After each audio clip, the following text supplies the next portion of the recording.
ഇനി ഭൂമിയിൽ ഒരിക്കലും നടക്കാത്ത ഒരു കാര്യം ഭൂമിക്ക് അപ്പുറത്ത് നടന്നു എന്നുള്ളത് പ്രിയപ്പെട്ട പ്രേക്ഷകരോട് ഞാൻ പറയുകയാണ്.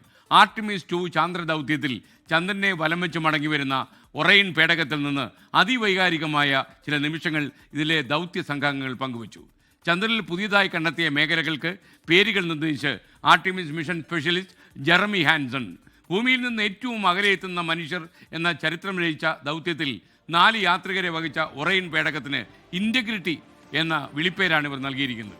ചന്ദ്രനിൽ പുതിയതായി അവർ കണ്ടെത്തിയ ഒരു മേഖലയ്ക്ക് തങ്ങളുടെ വാഹനത്തിൻ്റെ പേരായ ഇൻ്റഗ്രിറ്റി നൽകണം എന്നാണ് ഒരു നിർദ്ദേശം. മറ്റൊരു മേഖലയ്ക്ക് മിഷൻ കമാൻഡർ റീഡ് വൈസ്മാൻ്റെ ജീവിത പങ്കാളി കരോലിൻ്റെ പേരും കൊടുക്കണം എന്നും നിർദ്ദേശമുണ്ട്.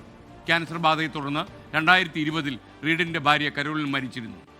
ജെറമി ഹാൻസൺ പേടകത്തിന് അകത്തു നിന്ന് ഭൂമിയിലെ കൺട്രോൾ സെൻറ്ററിലേക്ക് നിർദ്ദേശം നൽകുന്നതും അത് കേട്ട് റീഡ് വൈസ്മാനും ക്രിസ്ന കോച്ചും കണ്ണീരണിയുന്നതും ഈ ദൃശ്യങ്ങളിൽ കാണാം.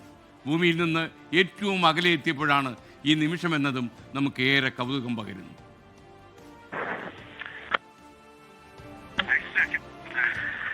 And the second one, and especially meaningful for this crew, is a number of years ago we started this journey in our close-knit astronaut family, and we lost a loved one.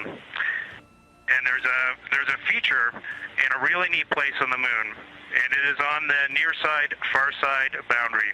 In fact, it's just on the near side of that boundary, and so at certain times of the moon's transit around Earth, we will be able to see this from Earth. And so we lost a loved one. Her name was Carol, the spouse of Reed, the mother of Katie and Ellie.